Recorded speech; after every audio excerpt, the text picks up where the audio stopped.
What's up, you guys? It's your girl Queen's House Crime. I'm back again with another video.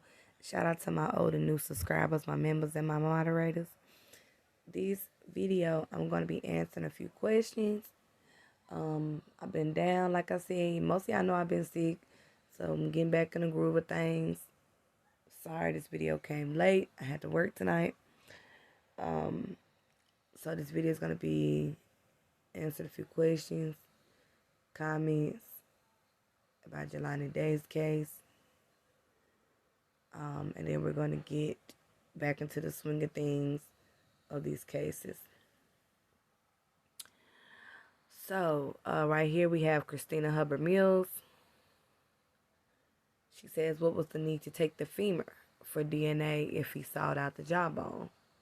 I really feel like his jaw was sawed out before he was found to keep his identity from being discovered sooner than it was supposed to. I feel like it was the husband that did it, and the wife knew he was going to do something too, and she just didn't know when, and that's why she went out of her way by calling the police so fast. He made her set it up where Jelani come to the school, and he ambushed him and made him go to the dispensary to buy that weed to slander his name. He took him up there where his car was found and killed him. He called the wife, made her come and get him, and told her if she said anything that she would go down with him. That's only my theory, of course. It's a good theory. You know what I'm saying? We gotta respect people's opinions and theories. But what I need you to know is that the jawbone was sawed off by the state, the first pathologist. The second pathologist, if you need to hear him speak, it's on the channel, and he speaks on how the pathologist sawed off the jawbone. He had teeth and everything in his mouth when he was found. That was the state pathologist that removed his jawbone. My personal opinion is when you go through all those lengths to remove a jawbone, saw it completely off, you're trying to hide evidence. So I believe they was hiding some type of harm or some type of injury to Jelani's mouth that they didn't want seen, because that would obviously go to the cause of death, murder. So if I'm trying to create suicide, I gotta take away any indication of foul play. So what I believe the state pathologist did was remove any evidence that could point to foul play. And there had to be some type of injury to the mouth for him to remove the jawbone. Other than that, like the second pathologist said, there was no reason for that man to do that to Jelani's body. There was no reason for him to cut, prep. There was no reason. You do not do that. He said what he did to Jelani was destructive. Okay? What he did to Jelani was a crime. And we are fighting and saying right now that state pathologists need to be brought up on criminal charges.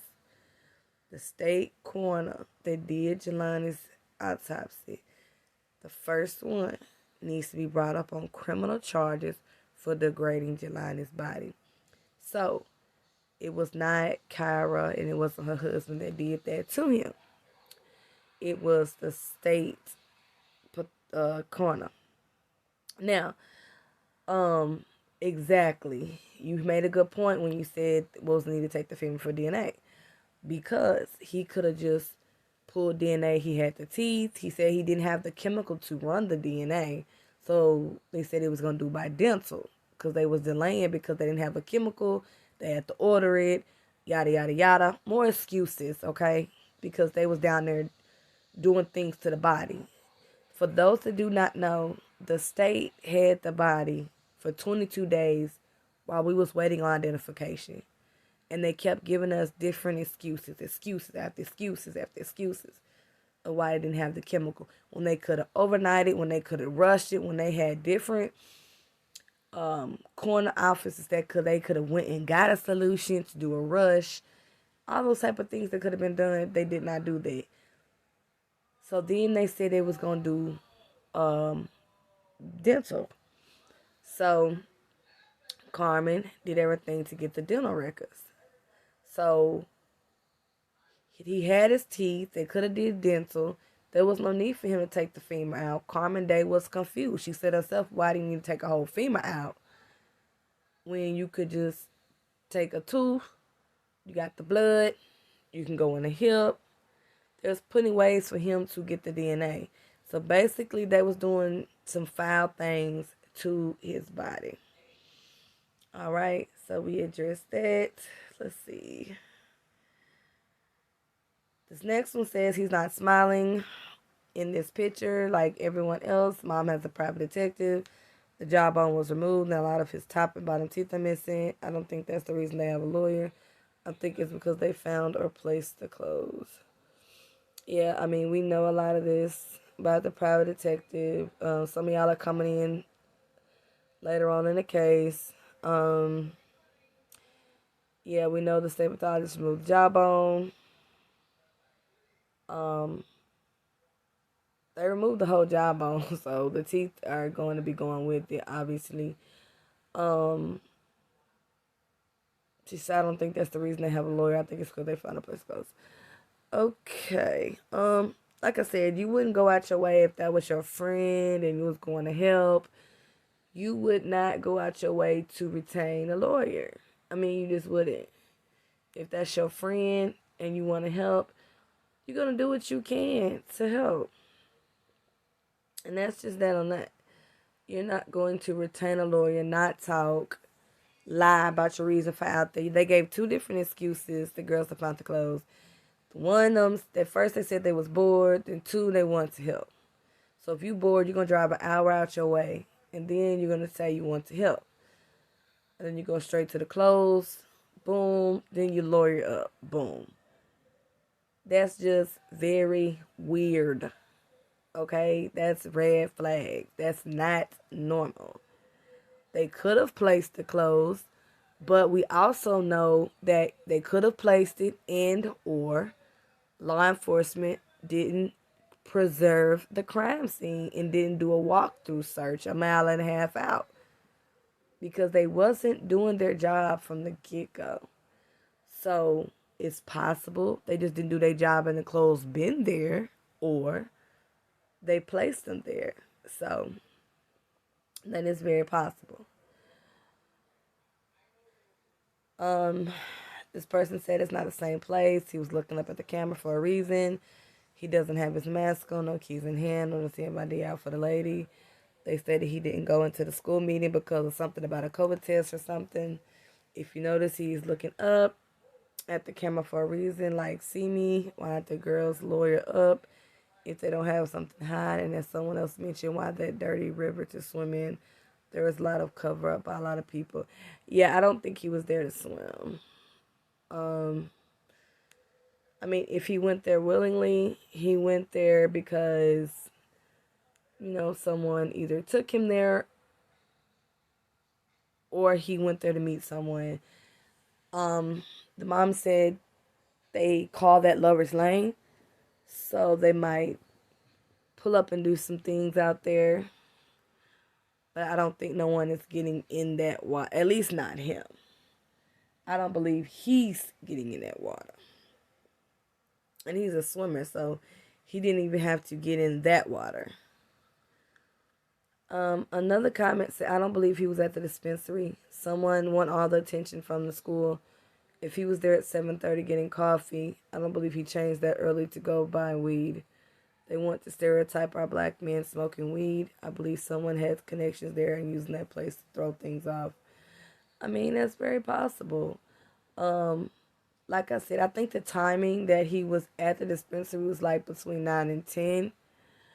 So, I mean, he was at the school at 7:30. I'm not sure what happened with Kara or why he didn't attend the meeting. We only got her word, and Jelani's deceased.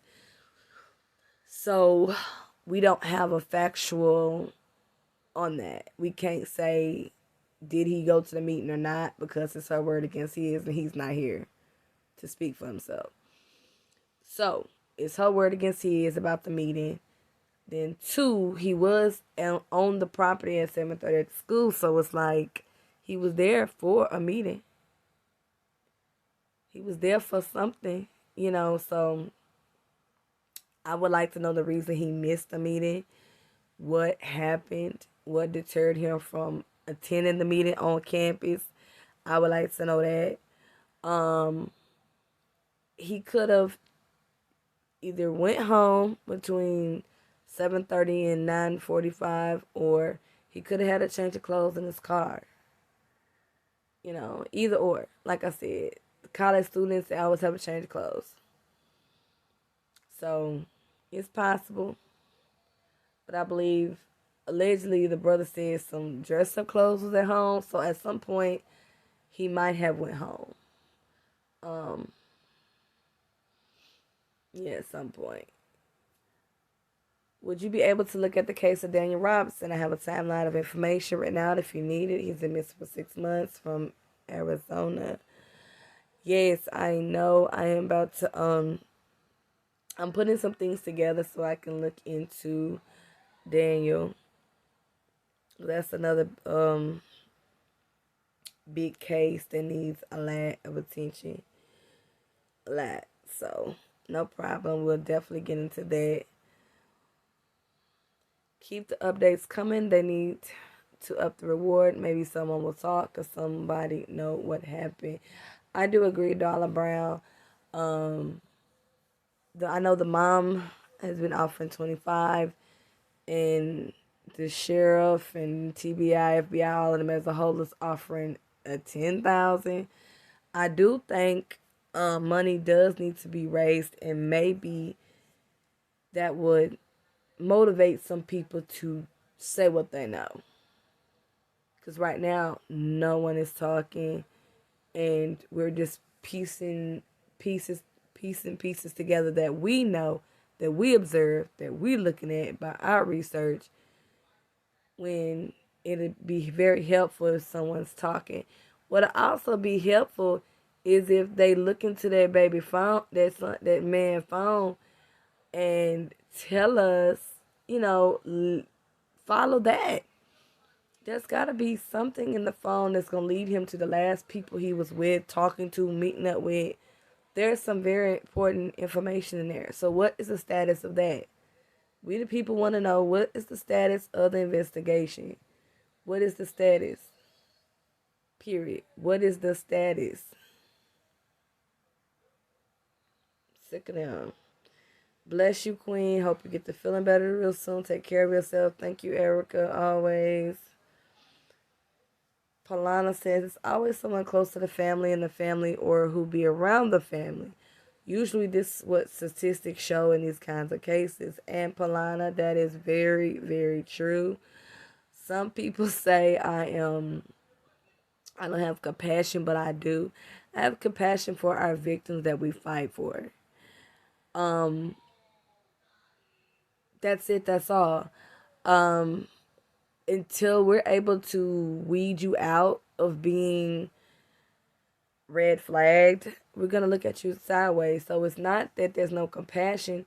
It's just that you can't trust everything. You got to look at everything. And until you have been excluded, I'm going to ask questions. It's just simple as that. I'm going to ask questions. Period. Sorry about that, y'all. They are out shooting guns for the New Year's. Gosh, they need to let somebody know before they do that. Anyway, but yeah, statistics just show that in these kind of cases, it's either a loved one, someone close to a loved one, your friend. It's always somebody that's, it's normally, not always, but normally someone close to you. That is very, very true. Polana also says someone someone was supposed to be in his car driving and joyriding in it and looked exactly like him, just a little bit shorter with a hat pulled down on his head, but window with tint down so he was seen. That's interesting. I will look into that. Excuse me, y'all, I'm sorry. I will look into that. I do not believe if he did drive his car there, which I don't really believe he drove his car there, you guys. I really believe someone took him there. Like his mom said, that was a ducked off spot. You would have to live in that city in Peru to be able to know that ducked off spots where his car was abandoned, license plates removed. So I believe someone did drive his car, ditch his car, take his stuff off, because we still haven't found the keys and everything. So that was a ditch spot. So someone did drive his car to that spot. The question is, did Jelani willingly drive himself there, or was he already injured and did not drive himself an hour away? That's the question. But we know his car was abandoned out there. 1 second, y'all. Sorry, you guys. I'm sorry. I had a phone call I had to take. I'm so sorry. But yeah, so I do believe that someone was in his vehicle. I do really, really believe that. Someone took his vehicle and deserted his vehicle. Now, I'm not sure if he drove there or someone else, he was injured and he drove there. I'm not absolutely sure. I can't say for sure yet. But definitely he didn't desert his own car. Someone else did that. What is the current situation concerning Jelani's dad? He's still in the hospital. Dark Face, I do not know if he's still in the hospital, but Carmen Day did say that he is on the board with getting justice with her for their son. So far as I know, he is okay. And he's fighting for his son. As any real parent would do. So I don't know his status if he's in the hospital at this moment. Sandra Halford says, if you look at the car, it is parked at the dispensary. Can you tell if there's any weight being dispersed to left or right? Maybe indicating a passenger remaining in the car. Just a thought. Thank you for bringing more folks into this disturbing case. Jelani deserves it, and his mom needs some answers. I definitely agree, Sandra Halford. I'm going to take a look at that. I'm going to take a look at a blow up a picture and look and see any weight. But it would be good to see the photo of him leaving that dispensary. That's what we need, you guys. We need to see Jelani Day leaving that dispensary. And they have yet to drop that video. We need to see that video. We demand that video now. Renee McGee, sounds like the medical examiner committed abuse of the corpse or it was already done. They should have before and after photos. Exactly, Renee. He did. The state coroner did abuse the corpse completely, deliberately hindered the cause and manner of death. And he did it on purpose. So we couldn't determine how he died, when we already know it was foul play just on how his things was distributed between two cities. Phone ditched, license plates missing, keys missing, car ditched, clothes a mile and a half away from the body, and more pieces of clothing in his trunk. This is a whole mess. And they think we are ignorant, but we're far from that. We're not. We're not going anywhere. Good question. I want to know, I'm glad you brought that up, Renee. Did Carmen Day get a chance to see any of the autopsy photos? Don't forget, Kendrick Johnson's mother got autopsy photos. Kanika Jenkins' mom got autopsy photos. They put those photos public. Carmen Day was supposed to get some autopsy photos. So state, coroner, did you give Carmen Day autopsy photos of Jelani Day? You are supposed to take photos of that body when you got there and saw the body in the water, and when you got that body in that table, on that table, more shots, photos. So we know what's supposed to be done. Do you know what's supposed to be done? And Carmen Day, let us know if you got those autopsy photos, because you're supposed to have those photos. And you choose whether they go public or not, but at least you are supposed to have those photos of your son. It's your girl, Queen Talks Crime. I'm out. I'll be back again with another video. I love you guys. Peace.